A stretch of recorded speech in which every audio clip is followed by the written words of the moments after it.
First of all, America is showing its full support for Israel. 2 out of their 6 aircraft carrier fleets will be off the Israeli shores.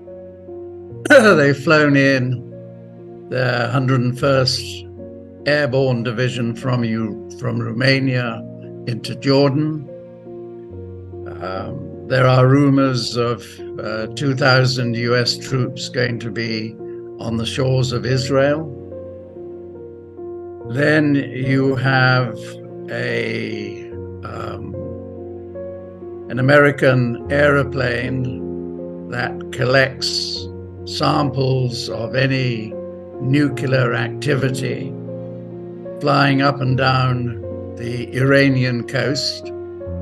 Why, I don't know, because there's no way that Iran is going to explode any nuclear facility, given the growing alliance with other Arab states and with Russia and China.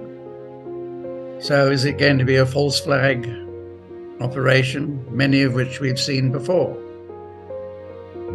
Then, and quite clearly, the mood in Israel is to completely take out Gaza, reduce it to rubble, and then to attack the West Bank, and basically with the ultimate objective of making Israel an Israeli land from the south right up to the north.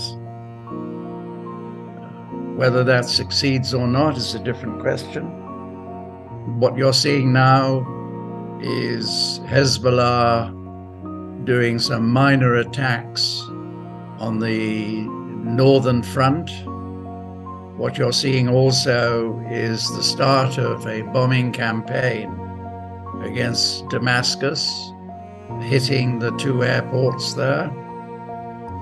Is this the start of something bigger that will force Russia to come to the defense of Syria? Does that then lead to a wider confrontation?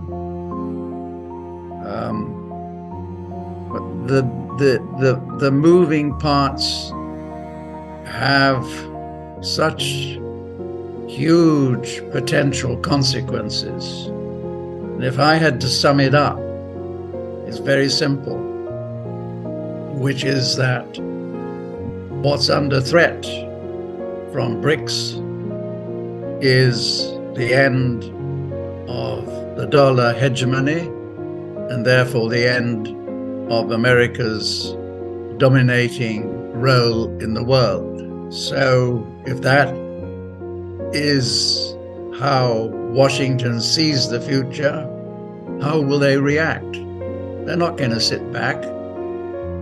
So, in my view, they will use every tool that they can to prevent BRICS finding an alternative to the dollar's fiat currency by producing a system that is based on savings and investment and not printing your way to the future. A 1970 dollar is now worth just 12 cents.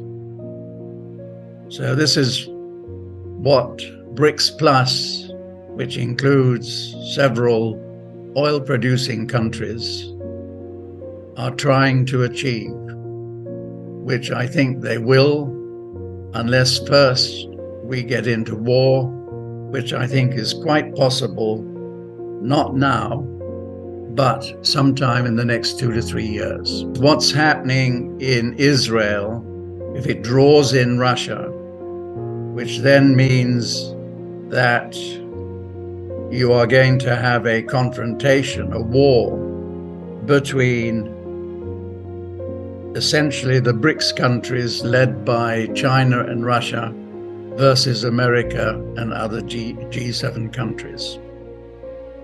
It's a continuation of the war over Ukraine. What was America's objective there? It was essentially, which it has been since probably the end of World War II, and certainly since 1990, has been to dismember Russia and thus able to control Russia's enormous natural resources. It's been their long-term objective. There are going to be several steps before you get to a BRICS currency. The first step is utilizing local currencies in their inter-BRICS trade. For instance, the recent $1.5 billion worth of trade between UAE and India was all done in local currencies. Look what Argentina negotiated with the IMF. Payment will be in RMB. That tells you another thing, which is that every indebted country will have to increase their trade with China in order to get RMB to service their debt, which the IMF has agreed to. So the world is being drawn into two lots. The first is the G7, who will retain their fiat currency, which the BRICS Plus don't want to use, because what's it done? Over the years, they have accumulated a fiat currency in their reserves, which every year loses its value.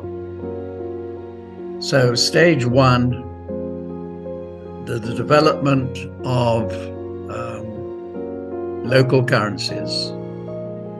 I think stage two is that China and Russia will in some form link their currency to gold. Both countries have got far larger gold reserves than are generally reported.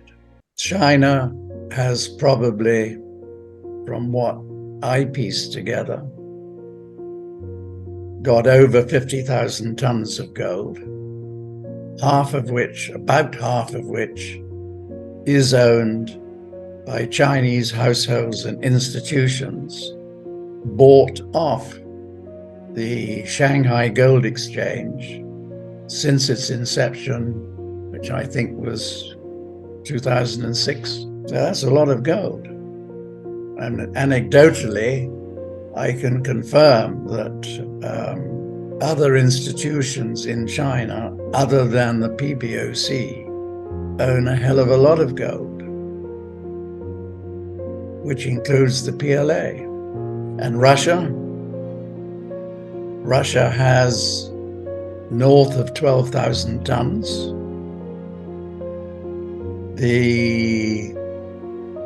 What's owned above the figure that the central bank owns, which I forget the actual number, something like 1,200 tons, is actually held by the company that oversees the central bank. So I think stage two, both countries will in some way or another link their currency to gold. And as a Chinese guy said recently, if push comes to shove, the government leans on its people and says, we need your gold, when push comes to shove, if that's necessary, because they own, in round numbers, 25,000 tons. So I don't think it's necessary for either currency to be convertible into gold, be backed by gold. And then I think the next stage is the creation of a BRICS currency, which is going to take time because it's a very complex issue. And I suspect that it will be based on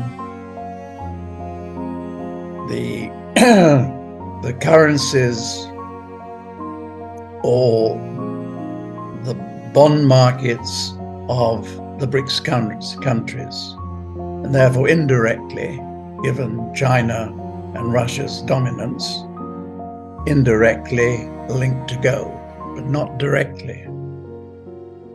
That's how I see it.